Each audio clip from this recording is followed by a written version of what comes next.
Okay, hello everyone. Here I want to provide a tutorial on how to lock apps on Samsung Galaxy A05 device. Okay, let's get to the tutorial. First thing first, you must go to the Play Store. And then here you can type app lock and then install this one. Well, after the installation process is finished, and then you can open the app like this.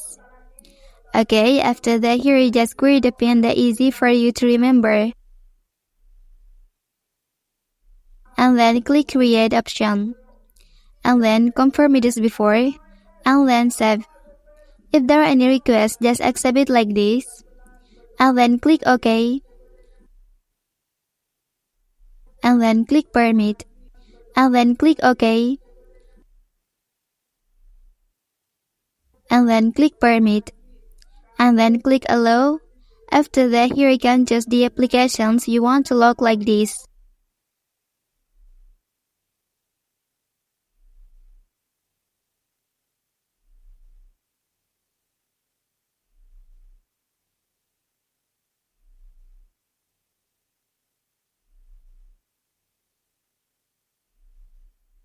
And then the app lock will appear here.